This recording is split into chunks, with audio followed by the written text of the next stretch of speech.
Hello दोस्तों, नमस्कार। Santoshi IAS में आप सभी का एक बार फिर स्वागत है। मैं आदि वर्मा। आज आपका यहाँ पर होगा मराठा राज्य और संघ। मराठा राज्य और संघ के बारे में बात करने से पहले मैं आपको बता देना चाहता हूँ, इससे पहले मराठा राज्य और संघ का जो पहला पार्ट है उसको जरूर देख लीजिए, तो जाकर यहाँ पर ये बहुत आसानी से समझ में आएगा। क्योंकि वहां पर हमने क्या बताया था, छत्रपति का जो शासनकाल था। देखिए, अगर मराठा जो पीरियड होता है दो टाइप के विभाजित होता है। एक कौन सा आपका विभाजित होता है, एक में जो आपका होता है मराठा काल होता है, वो मराठा का छत्रपति जो जहां पर सर्वे सर्वा कौन होता था, छत्रपति जो आपके पूरा मेन होते थे वो होते थे। और दूसरा छत्रपति से हटकर पेशवा जब सर्वे सर्वा हो गए, तो इस वीडियो में हम पेशवा के बारे में देखेंगे अधिकतर चीजें। तो यहाँ पर देख सकते हैं जितने भी आपका ये कंटेंट लिखा गया है, घटना चक्र से लिखा गया है और सभी बुक्स को यहाँ पर इंक्लूड कर दिया गया है। एक बार देख सकते हैं, सबसे ज्यादा यहाँ पर पूछा क्या जाता है, कालानुक्रम पूछा जाता है। तो उनके बारे में कालक्रम हमेशा पूछा जाता है, इस बार भी पीसीएस में पूछा गया था। इसके उनके बारे में भी देख लेंगे, उनसे रिलेटेड कौन कौन से फैक्ट इंपॉर्टेंट है। तो चलते हैं, हम यहाँ पर शुरू करते हैं। पूरी तरह से याद हो जाएगा। हैंड रिटन नोट्स का यही खासियत होता है कि जो भी आप पढ़ते हैं वो बहुत जल्दी याद हो जाता है। इसीलिए आप भी खुद का हैंड रिटन नोट्स बनाइए या कहीं से पढ़िए, लेकिन हैंड रिटन नोट्स क्या होता है, थोड़ा सा जल्दी याद होता है, जल्दी माइंड उसको कंज्यूम करता है। तो चलते हैं, हम यहाँ पर शुरू करते हैं। जो लोग नए होंगे वो सब, अगर वीडियो नहीं देखे हैं पुराना वाला, तो वहां पर जाकर देख सकते हैं। ये आपका वीडियो आज लास्ट होगा। मिडाइवल हिस्ट्री, देखिए ये मॉडर्न हिस्ट्री में आता है, लेकिन मॉडर्न हिस्ट्री में हमने मराठा पढ़ाया नहीं था, तो इसलिए मिडाइवल हिस्ट्री में हमने इसको पढ़ा दिया है। अब इसके बाद जो आपका ये खत्म हो गया आज इसका लेक्चर, मतलब मिडाइवल हिस्ट्री का। अब इसका पीडीएफ पूरा दे दिया जाएगा आपको टेलीग्राम पर, नीचे लिंक दिया गया है, वहां से जाके डाउनलोड कर लीजिएगा। 1 से 2 दिन में आपको पूरा कंप्लीट पीडीएफ आपको मिडाइवल हिस्ट्री का मिल जाएगा।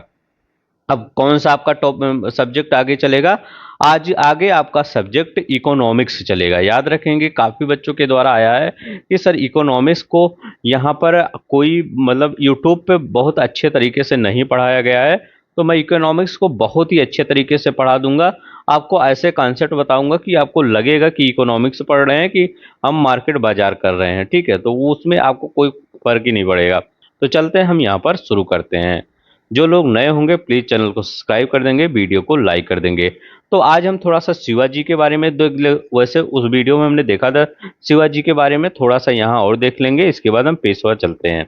अब देखिए, शिवाजी के बारे में अगर हम देखते हैं तो शिवाजी का जन्म कहाँ हुआ था, तो सिवनेर के दुर्ग में हुआ था। याद रखेंगे, कहाँ पर, सिवनेर के दुर्ग में शिवाजी का जन्म हुआ था।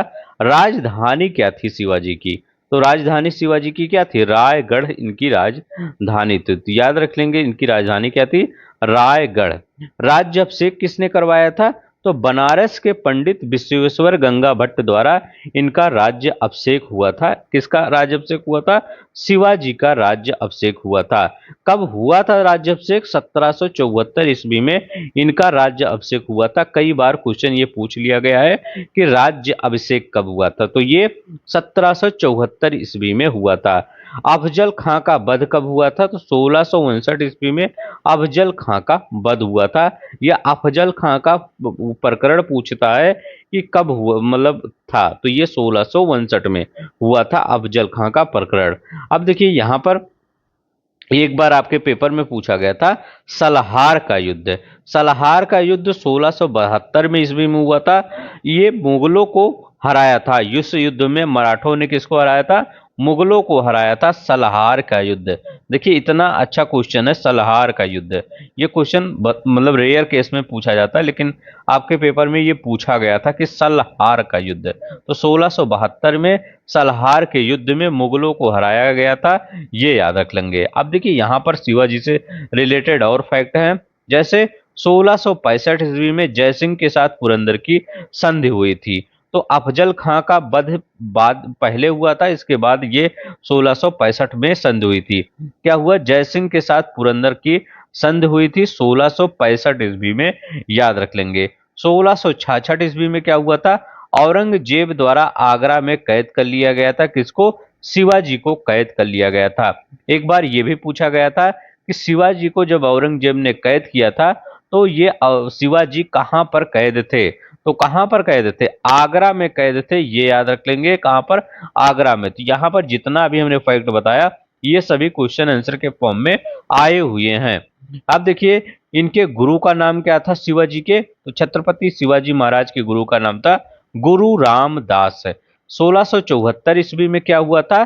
तो 1674 ईस्वी में हुआ था। राजाभिषेक के बाद छत्रपति की उपाधि धारण किए थे कौन? छत्रपति शिवाजी महाराज। तो 1674 में राज्याभिषेक के बाद छत्रपति की उपाधि किसने धारण किया था? शिवाजी महाराज ने धारण किया था। 1680 में क्या हुआ था? 1680 में निधन हो गया था किसका? शिवाजी महाराज का। तो याद रखेंगे 1680 में इनका निधन हुआ था। अब देखिए मराठों के उत्कर्ष का कारण क्या था? बहुत इंपॉर्टेंट है। देखिए मराठों के उत्कर्ष का कारण मेन याद रखेंगे धार्मिक चेतना थी। धार्मिक चेतना इनके अंदर थी, हिंदुत्व को मानते थे ये। भौगोलिक ये सुरक्षा थी। देखिए क्या होता था जहां पर आपका पूड़े वाला एरिया है और वो सब एरिया पहाड़ी एरिया है। अब वहां पर पहाड़ी एरिया है और यहाँ पर मुगल क्या थे इस साइड उत्तर भारत में, वो पूरा मैदानी एरिया है। तो यहाँ पर अगर मुगल जाते भी तो इनको हराने में बहुत ज्यादा समय और बहुत ज्यादा धन बल और ये सब उतना समझ भी नहीं पाते थे उस पहाड़ी एरिया में, क्योंकि इन सब का क्या गुरिल्ला वार भी करते थे और पहाड़ों पर लड़ने के जो ये पूरी तरह से मतलब निपुण कह सकते हैं। तो निपुण कौन थे? ये आपके मराठे। तो मतलब इनका कोई काट नहीं था पहाड़ों पर लड़ने में, तो भौगोलिक सुरक्षा इनको प्रदान होती थी। उच्च नेतृत्व शक्ति थी। तो उच्च नेतृत्व का शक्ति कैसे थी? क्योंकि यहाँ पर क्या होता था मराठों में जो भी आपके शासक हुए थे वो बहुत महान हुए थे, चाहे पेशवा के शासक महान रहे हों चाहे आपके ये छत्रपति के शासक महान रहे हो, सभी जो नेतृत्व करते थे वो बहुत ज्यादा महान थे। राजनीतिक जागृति थी इनके अंदर। तो ये याद रखिए ये मेंस का आपका क्वेश्चन हो गया। तो ये पूछ सकता है कि मराठों के उत्कर्ष का कारण क्या है। इस बार क्या हुआ मेंस में क्वेश्चन यहां से कंफर्म आएगा। क्यों आएगा? क्योंकि यहां पर इस बार मराठा, औरंगजेब, ये छत्रपति शिवाजी, संभाजी महाराज, ये सब सुर्खियों में है। तो ये यहाँ से क्वेश्चन आने की बहुत संभावना है। तो संभावना अगर यही पूछे कि मराठों के उत्कर्ष का कारण क्या है तो ये चार हेडिंग तो आप तो जान ही देंगे। धार्मिक चेतना, भौगोलिक सुरक्षा, उच्च नेतृत्व शक्ति और राजनीतिक जागृति। देखिए अब यहाँ पर आपको मेंस का भी एक चीज तैयार हो गया और प्री का तो तैयारी हो रहा है। तो ऐसे याद करके चलिए ताकि मेंस का भी चले और प्री का भी चले आपका साथ में साथ। ठीक है, अब देखते हैं यहाँ पर। देखिए जो लोग मेंस पढ़ना चाहते हैं वो हम डेली 9 बजे लाते हैं, वहां पर मेंस का आपको प्रैक्टिस करवाया जाता है। काफी बच्चे जुड़कर वहां पर प्रैक्टिस कर रहे हैं, उनका साथ में मेंस भी तैयार हो रहा है, प्री भी तैयार हो रहा है। तो जाकर आप भी वहां पर प्री और मेंस तैयार कर सकते हैं। डेली 10 से 15 मिनट हम प्रैक्टिस करवाते हैं मेंस क्वेश्चन आंसर का। ठीक है, तो डेली ही देखिए, बहुत ही अच्छा सीरीज है वो। यहाँ पर देखते हैं शिवाजी के अष्टप्रधान, यहाँ से बहुत ज्यादा क्वेश्चन पूछा जाता है। तो यहाँ पर हम थोड़ा सा ट्रिक से हम देख लेंगे कि शिवाजी के अष्टप्रधान कौन कौन से हैं। अब देखिए जैसे सुमंत या दाबीर, ये क्या विदेश मंत्री जो अभी प्रेजेंट टाइम में जयशंकर प्रसाद जी हैं, तो उनको जयशंकर प्रसाद जी को क्या कहेंगे आप कहेंगे सुमंत। अगर आप किस पीरियड में होते? अगर आप मराठा पीरियड में होते तो आप जयशंकर प्रसाद को क्या कहते? सुमंत कहते या दाबीर कहते हैं। याद रखेंगे, या दाबीर कहते हैं या सुमंत कहते हो। तो ये क्वेश्चन ये हो गया आपका, पहला क्वेश्चन ये बन गया। दूसरा क्वेश्चन ये हो गया पेशवा राजा का प्रधानमंत्री होता था। यही पेशवा जो क्या, देखिए पहले जो शिवाजी का शासनकाल था या संभाजी का या राजा राम जी का शासनकाल था, इसमें क्या थे यहाँ पर थे पेशवा होते, ये छत्रपति होते थे और पेशवा क्या होते थे, इनके नीचे होते थे प्रधानमंत्री। तो क्या हुआ जब शिवाजी का शासनकाल मतलब ये छत्रपति शासनकाल धीरे धीरे जो आपका जब बाजीराव विश्वनाथ आए तो क्या किए थे? तो बाजीराव विश्वनाथ ने क्या किया था, साहू जी को क्या किया था, साहू जी को युद्ध में काफी हेल्प किया था। जिसके कारण क्या हुआ था, साहू जी ने बाजीराव विश्वनाथ को क्या बना दिया था, पेशवा बना दिया था। पेशवा मतलब प्रधानमंत्री।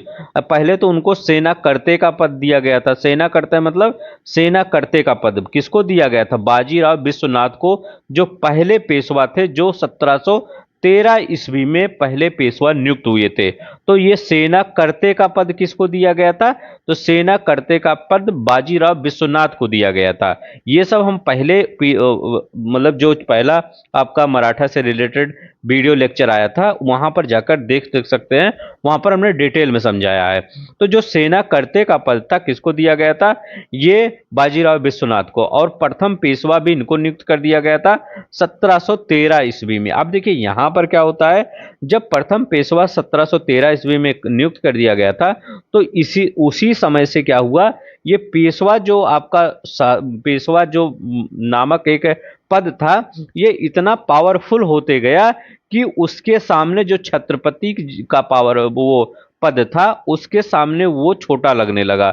छोटा लगने का मतलब मेन तो वही छत्रपति ही समझते थे, लेकिन जो सर्वे सर्वा होता था वो कौन हो गया, वो पेशवा हो गया। जैसे अभी अगर हम बात करते हैं, एक बेस्ट एग्जांपल दें, कौन सा एग्जांपल अगर हम दें, तो अपने देश में हम राष्ट्रपति का एग्जांपल दें और प्रधानमंत्री का एग्जांपल दें। अगर मैं कहूं प्रधानमंत्री कौन है, ये पेशवा याद रख लेंगे, और राष्ट्रपति कौन है, तो ये छत्रपति हैं। अब देखिए अभी प्रेजेंट टाइम में देखिए, राष्ट्रपति सर्वे सर्वा है शासन व्यवस्था का, या प्रधानमंत्री सर्वे सर्वा है, तो आप जाहिर सी बात कहेंगे कि प्रधानमंत्री ही क्या है, सर्वे सर्वा है। प्रधानमंत्री मोदी जी ही या कोई भी प्रधानमंत्री हो, वही सर्वे सर्वा होता है भारत सरकार के शासन व्यवस्था का। तो ऐसे ही यहां पर हो गया, पेशवा धीरे धीरे वो रिप्लेस कर दिया पेशवा द्वारा जो छत्रपति है, रिप्लेस तो नहीं किया गया, लेकिन पावर को रिप्लेस कर दिया गया। ये मतलब पद नहीं रिप्लेस किया गया, पद तो बना ही रहा, लेकिन पावर को रिप्लेस कर दिया। बाद में तो पद भी चला गया, बाद में पेशवा ही आ गया। याद रखेंगे जब वहां पर 1751 की लड़ाई हुई थी, तो वहां पर क्या हुआ, फिर पेशवा ही आ गए। ठीक है, वो राजा राम द्वितीय के साथ लड़ाई हुआ था और बाजीराव द्वितीय के साथ हुआ था लड़ाई। ठीक है, बाजीराव द्वितीय के साथ। तो उस समय जब 1751 में हुआ था, पहले वीडियो में हमने बताया है, तो क्या हुआ, पेशवा ही सर्वे सर्वा हो गया उस समय, तो मतलब सब कुछ रिप्लेस ही हो गया था। तो यहां याद रखेंगे जो पेशवा है वो कौन था, राजा का प्रधानमंत्री, तो ये याद रख लेंगे। अब देखिए, सेना या सर ए नौबत, सैनिकों की भर्ती, संगठन का रसद और प्रबंधन कौन करता था, सर ए नौबत। सेनापति नहीं आएगा वहां पर, पेपर में आएगा सर ए नौबत।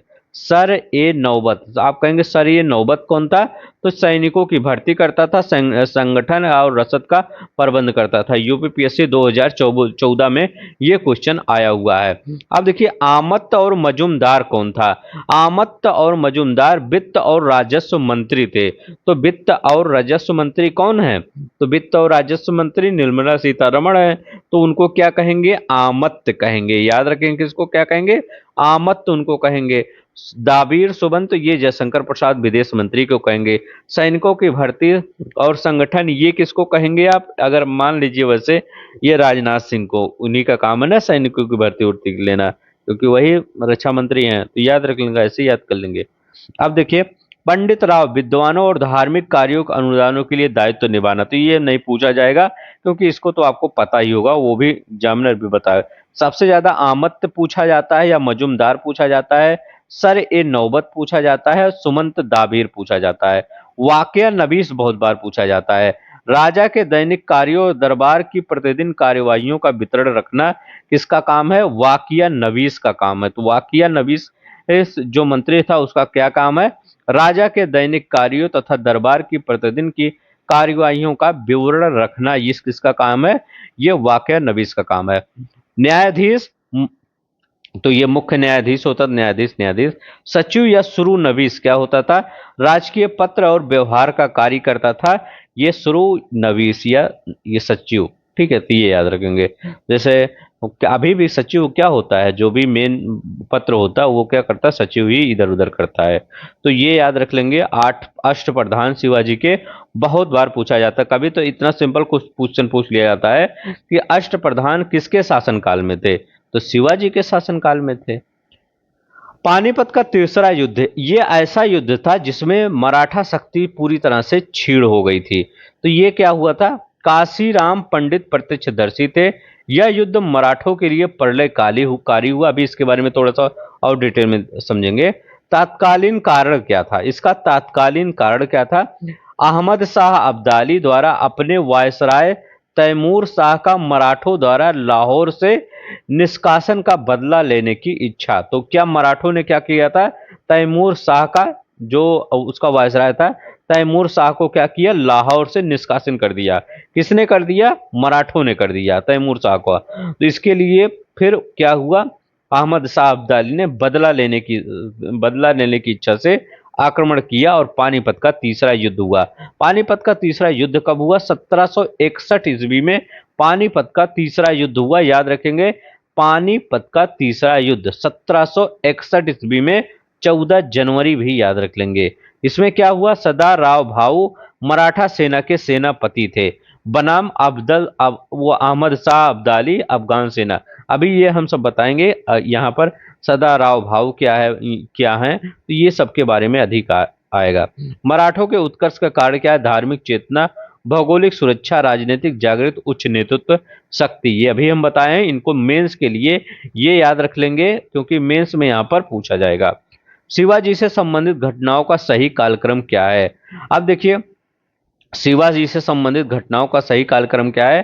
पहले चाकन के किले पर विजय प्राप्त हुई थी, मुगलों से मतभेद प्रारंभ हुआ था, अफजल खां का प्रकरण हुआ था, सूरत पर आक्रमण तथा लूटना। तो ये आपका कालक्रम है, पहले कौन हुआ था, बाद में कौन हुआ था, ये याद रखेंगे। अब यहाँ पर थोड़ा सा हम फैक्ट देख लेते हैं, इसके बाद हम पेशवा पर चलते हैं। छत्रपति शिवाजी के राज्य में प्रचलित रजत मुद्रा थी, तो क्या थी, रुपया थी, लारी थी और टका था। तो छत्रपति शिवाजी के राज्य में प्रचलित मुद्रा रुपया, लारी और टका। साहू के प्रतिनिधि के रूप में 1689 से 1700 ईस्वी तक के मराठों का नेतृत्व किसने किया था, तो राजा राम ने किया था। किसने किया था, 1689 से 1700 के किसके प्रतिनिधि के रूप में, साहू के प्रतिनिधि के रूप में राजा राम ने किया था। औरंगजेब की मृत्यु के समय मराठा नेतृत्व था, ताराबाई के पास मराठा नेतृत्व था, याद रखेंगे। ये सब क्वेश्चन किसमें, पहले वाले वीडियो में हमने बताया है। बालाजी विश्वनाथ का पेशवा के पद पर कार्यकाल था, बालाजी विश्वनाथ का 1713 से 1720 में, 1713 से 1720 में यही आपके पहले पेशवा नियुक्त किए बालाजी विश्वनाथ है। 1720 में साहू ने पेशवा नियुक्त किया बाजीराम प्रथम को। तो साहू उसमें क्या थे, साहू द्वितीय, साहू क्या थे, तो वहां पर क्या ये थे, साहू वो छत्रपति थे। तो उन्होंने बाजीराव प्रथम को क्या किया, बाजीराम प्रथम को पेशवा नियुक्त किया। ठीक है, जो कि इन्हीं के बेटे थे, बालाजी विश्वनाथ के बाजीराव प्रथम। पेशवा पद पैतृक बना, तो बालाजी बाजीराव के समय, इन्हीं के समय ये पेशवा का पद पैतृक बन गया। संगोला की संधि कब हुई थी, 1750 ईस्वी में संगोला की संधि हुई थी। संवैधानिक क्रांति द्वारा शक्ति छत्रपति के हाथों से पेशवा के हाथों में आने की पूरी प्रक्रिया इसी में संगोला की संधि में। मराठा संगठन का तात्कालिक नेता पेशवा बना, तो इसी संगोला की संधि में पूरी तरह से छत्रपति से पेशवा के हाथों में शक्ति चली गई। किस संधि के द्वारा, संगोला की संधि के द्वारा। अब यहां पर देखते हैं छत्रपति शिवाजी से संबंधित महत्वपूर्ण घटना कौन सा है, जिसे चाकन के किले पर विजय प्राप्त हुआ था। 1648 ईस्वी में चाकन के किले पर विजय प्राप्त हुआ था। मुगलों से मतभेद प्रारंभ कब हुआ था, तो 1657 ईस्वी में मुगलों से मतभेद प्रारंभ हुआ था। अफजल खां का प्रकरण कब हुआ, 1659 ईस्वी में। अफजल खां का प्रकरण, सूरत पर आक्रमण तथा लूटना 1664 ईस्वी में, शायद यहां भी था। ठीक है, सूरत पर आक्रमण और लूटना 1664 ईस्वी में, ये याद रखेंगे। अफजल खां का प्रकरण यहाँ पर देखिए लिखा गया है, अफजल खां का प्रकरण 1659 ईस्वी में। तो यहाँ पर 1659 ईस्वी में क्या हुआ था, ये वो हुआ था। अब मुगलों वाला देखते हैं, मुगलों से मतभेद 1657 ईस्वी में, ये क्या हुआ था, 1657 ईस्वी में मुगलों से मतभेद हुआ था, ये हो गया। अब इतना याद, चाकन के किले पर 1648 ईस्वी में, तो यहाँ पर चाकन के किले पर 1648 ईस्वी में, ठीक है, ये हुआ था 1648 ईस्वी में।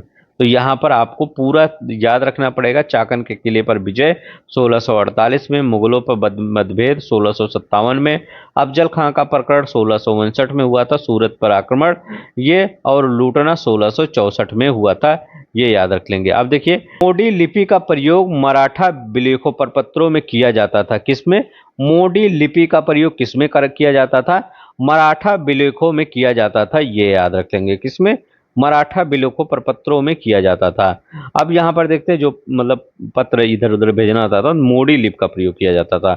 यहाँ पर देखिए, अब हम यहाँ पर नजीब खां के बारे में थोड़ा सा एक बार क्वेश्चन पूछा गया था, देख लेते हैं। नजीब खां अहमद शाह अब्दाली का विश्वास पात्र था। अपनी वापसी से पहले, अब्दाली जब मतलब भारत में लड़ाई कर चुका था, तो वापसी से पहले अहमद शाह अब्दाली ने आलमगीर द्वितीय को मुगल बादशाह इदमालुल मुल्क को साम्राज्य का वजीर और रोहिला सरदार नजीब खान को साम्राज्य का मीर बख्शी और अपना मुख्य एजेंट बनाकर वापस चला गया था। तो ये याद रख लेंगे। किसको?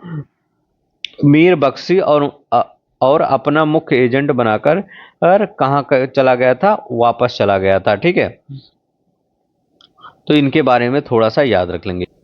अब यहाँ पर हम पेशवा के बारे में देखते हैं, क्योंकि पेशवा जो पद था ये बहुत ही इंपॉर्टेंट था और यहाँ से स्टार्ट होता है आपका पेशवा। सब पहले तो आप ये याद रखिएगा, कौन पहले आया कौन बाद में आया। पहले कौन आए? बालाजी विश्वनाथ आए। 1713 से 1720 ईस्वी में बालाजी विश्वनाथ आए। मराठा साम्राज्य का द्वितीय संस्थापक कौन बोला जाता है? बालाजी विश्वनाथ को मराठा साम्राज्य का पहला संस्थापक किसको बोला जाता है?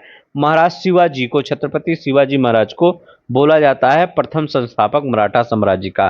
लेकिन मराठा साम्राज्य का द्वितीय संस्थापक किसको बोला जाता है? बालाजी विश्वनाथ को बोला जाता है। 1719 में बालाजी विश्वनाथ द्वारा सैयद बहनों की सहायता की गई थी। कब की गई थी? 1759 ईस्वी में बालाजी विश्वनाथ द्वारा सैयद बंधुओं की सहायता की गई थी। सैयद बंधु कौन थे? तो ये इनका इतना पावरफुल था, ये किसी भी सरकार को गिरा देते थे और लगा देते थे। ठीक है, तो ये याद रखेंगे। सैयद बंधु उस समय मुगल वंश के राजा के निर्माता के रूप में कार्य करते थे। ठीक है, हम अभी बताया कि ये जिसको चाहते थे उसका राजा बनाते थे। और बालाजी विश्वनाथ इन्हीं की सहायता करके उस समय मुगल शासक फर्रुखसियार को हटाकर रफी उद दर्जात को अपना अगला मुगल शासक बनाने में मदद करी थी। तो ये याद रखिएगा, बालाजी विश्वनाथ इन्हीं की सहायता करके उस समय के मुगल शासक फर्रुखसियार को हटाकर रफी उद दर्जात को अपना मुगल शासक बनाने में मदद करी थी। तो ये रफी उद दर्जात ज्यादा दिन तक नहीं रहा था, 2-3 महीने तक ही रहा था, ये याद रखिएगा। इसी मतलब फर्रुखसियार को हटा दिए थे बालाजी विश्वनाथ, ठीक है, और मुगल शासक रफी उद दरवाज को मुगल शासक बना दिया गया था। ज्यादा नहीं, 2-3 महीने ही शासन किया था। उसके बाद 1719 में उस समय के मुगल शासक रफी उद दर्जाद और छत्रपति साहू जी के बीच दिल्ली में संधि हुई। कहाँ संधि हुई? दिल्ली की संधि बोला जाता है। कब हुई थी? 1719 में। कभी कभी पूछा गया है कि दिल्ली की संधि कब हुई थी, तो ये 1719 में किसके बीच में हुई थी? तो ये छत्रपति साहू जी महाराज के और मुगल शासक रफी उद दर्जात के बीच में हुआ था, जिसे रिचर्ड टेम्पल ने मराठों का मैग्ना कार्टा कहा। तो ये जो आपका दिल्ली की संधि हुई थी, इसे मराठों का मैग्ना कार्टा कहा जाता है। तो दिल्ली का मतलब मराठों का मैग्ना कार्टा क्या था? तो दिल्ली की संधि थी मराठों का मैग्ना कार्टा, जिसके बाद मुगलों ने दक्कन पर अधिकार खो दिया। ठीक है, जो यहाँ पर संधि की गई थी दिल्ली की। बाद में 1720 में बालाजी विश्वनाथ की मृत्यु हो जाती है। अब जब बालाजी विश्वनाथ की मृत्यु हो जाती है, जो पहले पेशवा थे, तो बाजीराव प्रथम, ये 1720 से 40 के बीच में इनका कार्यकाल आता है। तो बालाजी विश्वनाथ के बाद 1720 में बाजीराव प्रथम पेशवा पद पर आते हैं। कौन आया? बाजीराव प्रथम। इस दौरान साहू महाराज राजा के पद पर अपना शासन चला रहे थे। ठीक है, मतलब छत्रपति के रूप में अपना शासन चला रहे थे, लेकिन पावर कौन हो गया था पावरफुल? ये पेशवा हो गया था। अब देखिए, इस समय से पेशवा का पद वंशागुणित हो गया, मतलब यहाँ से क्या हो गया? वंशागुणित हो गया, मतलब वंश पर चलने लगा। यह पहले मराठा थे जिन्होंने उत्तर भारत में साम्राज्य विस्तार किया।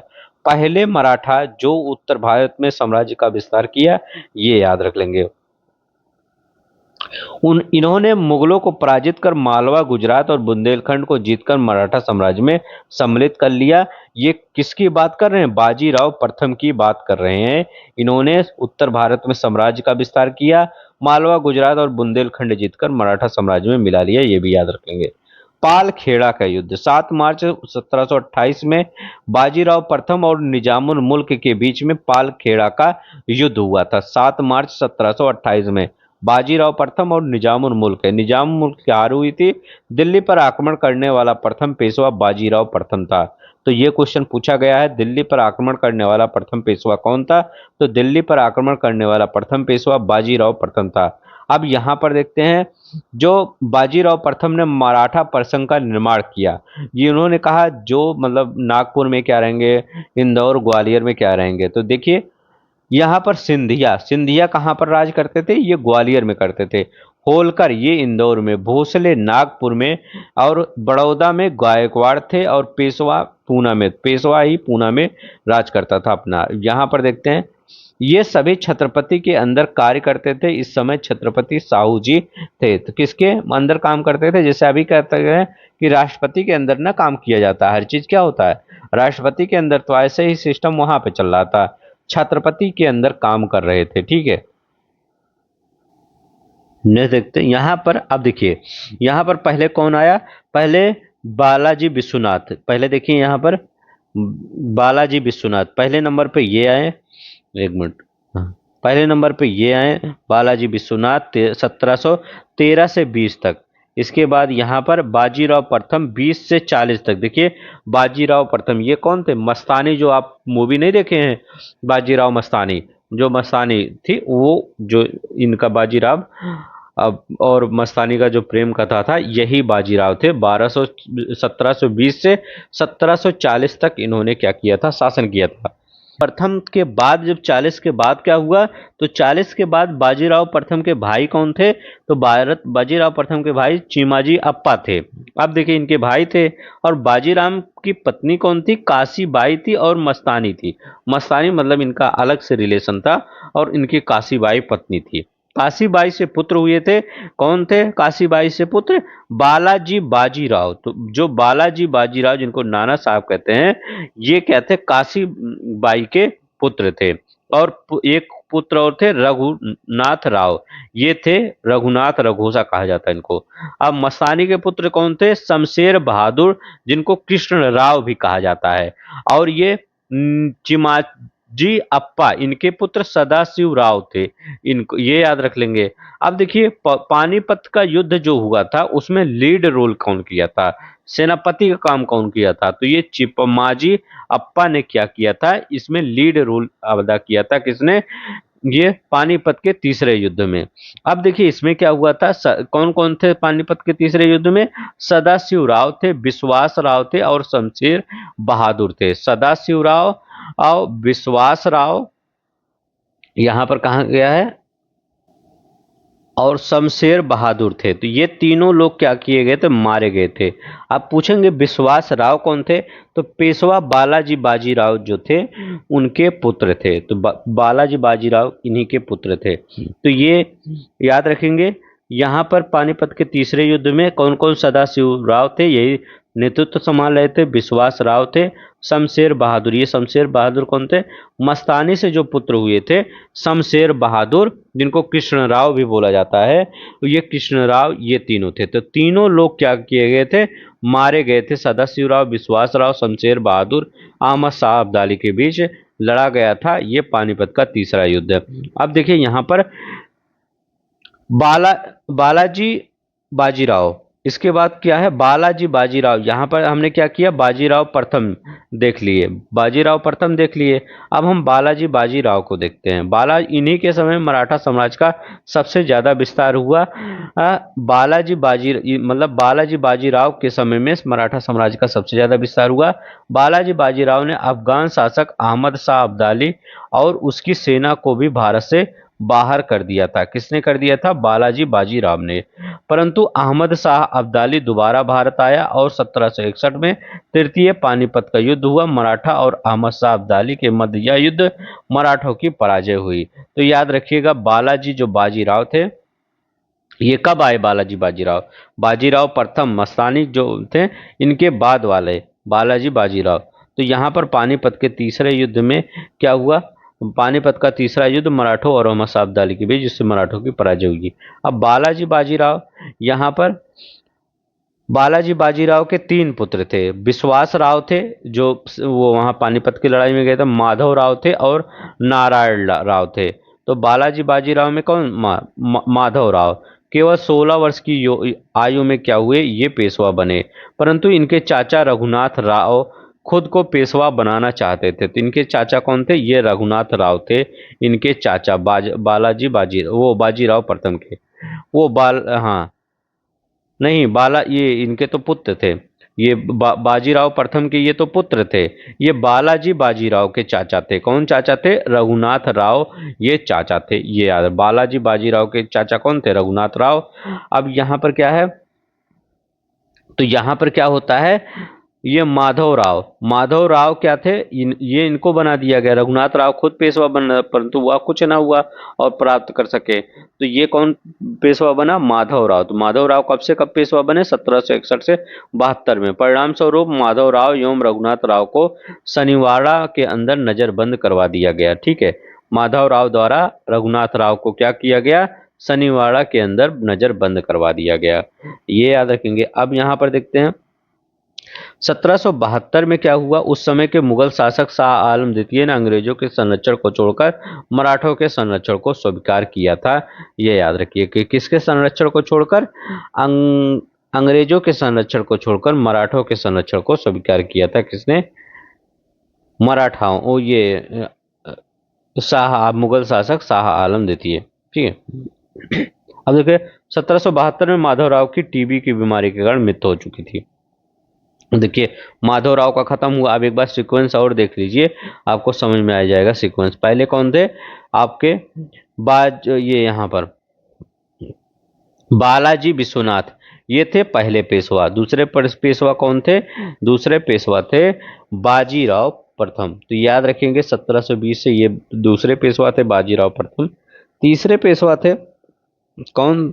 तो ये बालाजी बाजीराव। तो ये बालाजी आगे लगा दीजिएगा। तो ये क्या है? ये तीसरे पेशवा थे। तो ये तीसरे हो गए। अब यहाँ पर बालाजी बाजीराव के तीन पुत्र थे, विश्वास राव, माधव राव, नारायण राव। इसके बाद माधव राम 1761 से 72, क्योंकि विश्वास राय तो मर चुके थे पानीपत के युद्ध में, केवल 16 वर्ष की आयु में पेशवा। परंतु इनके चाचा रघुनाथ राव खुद को पेशवा बनना चाहते थे। तो ये माधवराव किसने युग में? 16 इसमें रघुनाथ राय को, लेकिन मार दिए गए। इसके अलावा कुछ ना कुछ प्राप्त करे, ये तो हो ही गया शनिवाड़ा के युद्ध में। अब देखिए नारायण राव 1772 से 23, इस क्रम में क्या हुआ था? नारायण राव की पत्नी गंगाबाई और उनके पुत्र 1774 में जन्म दिया और उस समय मराठा साम्राज्य के एक प्रभावशाली मंत्री, देखिए उस समय एक प्रभावशाली मंत्री थे जिनका नाम था नाना फडणवीस। किसके? ये आपके मराठा साम्राज्य के एक शक्तिशाली मंत्री या अधिकारी कह सकते हैं, नाना फडणवीस। इन्होंने नारायण के राव के पुत्र को पेशवा बनाने की मांग रखी। किसके पुत्र को? नारायण राव के इनके पुत्र को पेशवा बनाने की मांग रखी और इस प्रकार यह मुहिम छोड़ दी गई और नारायण राव के पुत्र को ही पेशवा बनाया गया। ठीक है, तो क्या है? इस प्रकार यह मुहिम क्या किया? छोड़ दिया और नारायण राव के पुत्र को पेशवा बनाया गया। अब देखिए सवाई माधवराम को पेशवा बनाया गया। ये सवाई माधवराम नारायण राव के बीच 1774 से 95 के बीच सवाई माधवराम। अब यहाँ क्या होता है? सवाई माधवराम को पेशवा बनाया गया। उस समय वह केवल कितने वर्ष के थे? 40 वर्ष के थे। वो 40 दिन के थे, 40 दिन के थे। इतनी छोटी आयु में सवाई माधवराव मराठा साम्राज्य की प्रशासन व्यवस्था नहीं संभाल सकते थे, इसलिए उनके नेतृत्व में कौन? यही जो प्रभावशाली थे नाना फडणवीस और उनकी बार भाई परिषद द्वारा प्रशासन का संचालन को चलाया गया। तो याद रखिए नाना फडणवीस और बार भाई परिषद द्वारा प्रशासन व्यवस्था को चलाया गया था। याद रखेंगे ये सवाई माधवराम नाम मात्र के बन गए थे, सिर्फ 40 दिन की आयु थी इनकी। अब देखिए बाजीराव द्वितीय के बारे में हम देखते हैं। तो बाजीराव द्वितीय अंतिम पेशवा बनते हैं और इस समय अंग्रेजों ने भी भारत अपने पर जमा लिए थे और तृतीय आंग्ल मराठा युद्ध के दौरान इस पेशवा पद की समाप्ति कर दी गई। बाकी क्षेत्रों में क्षेत्रों की तरह मराठा साम्राज्य भी अंग्रेजों के अधीन आ जाता है। तो ये याद रखिएगा, ये कौन सा, मराठा साम्राज्य भी अंग्रेजों के अधीन आ जाता है। तो तृतीय आंग्ल मराठा युद्ध क्या था, बहुत ही निर्णायक हुआ। अब देखिए कुछ अंग्रेज और मराठा संधि देख लेते हैं यहाँ पर, कौन कौन सी संधियां यहाँ पर हैं। जैसे सूरत की संधि, पुरंदर की संधि और सालबाई की संधि, ये तीनों प्रथम आंग्ल मराठा युद्ध के दौरान हुआ था। तो याद रखिएगा यहाँ प्रथम आंग्ल मराठा युद्ध कब हुआ था, 1775 से 82 में, 1803 से 5 के बीच में, 1817 से 18 के बीच में। ये क्या हुआ था, प्रथम आंग्ल द्वितीय आंग्ल मराठा युद्ध और तृतीय आंग्ल मराठा युद्ध का ये याद रख लेंगे। सबसे ज्यादा इंपॉर्टेंट है साल बाई की संधि, बहुत बार पूछा जाता है। तो 1782 ईस्वी में साल बाई की संधि हुई थी। पुरंदर की संधि कब हुई थी, 1776 ईस्वी में पुरंदर की संधि। बसीन की संधि कब हुई थी, 1802 ईस्वी में बसीन की संधि हुई थी। देवगांव की संधि कब हुई थी, 1803 में। ठीक है, 1803 में देवगांव की संधि। नागपुर की संधि 1816 में हुआ था, नागपुर की संधि। ग्वालियर की संधि 1817 में हुआ था। पूना की संधि 1817 में हुआ था। मंदसौर की संधि 1818 में हुआ था। अब देखिए ये जो नागपुर की ग्वालियर पूना संधि मंदसौर संधि, ये तृतीय आंग्ल मराठा युद्ध के दौरान हुआ था। और यहाँ देखिए बाजीराव द्वितीय ने अंग्रेजों की अधीनता और द्वितीय आंग्ल मराठा युद्ध, ठीक है। तो यहाँ पर जो किसमें बाजीराव द्वितीय ने अंग्रेजों की मराठा स्वीकार कर ली, तो ये बसीन की संधि जो 1802 ईस्वी में हुआ था, इसमें बाजीराव द्वितीय ने अंग्रेजों की अधीनता समाप्त कर ली, स्वीकार कर ली। और द्वितीय आंग्ल मराठा युद्ध ये देवगांव की संधि जो हुई थी इसमें हुआ था। ठीक है, तो बस इतना याद रख लेना है आपको। अगर इतना आप संधि याद रख लीजिए कौन किस में आया था, तो ये चारों तृतीय आंग्ल मराठा युद्ध के दौरान हुए थे। सिर्फ दो आपका बसीन की संधि, देवगांव की संधि, ये द्वितीय आंग्ल मराठा युद्ध के दौरान हुआ था। और प्रथम के दौरान तीन हुआ था, सूरत और पुरंदर और सालबाई की संधि। तो ये याद रखेंगे। बस आज के लिए बस इतना ही। अगर आपको पसंद आएगा तो प्लीज़ लाइक कर दीजिएगा, शेयर कर दीजिएगा, सब्सक्राइब कर दीजिएगा। ठीक है, जय हिंद, जय भारत।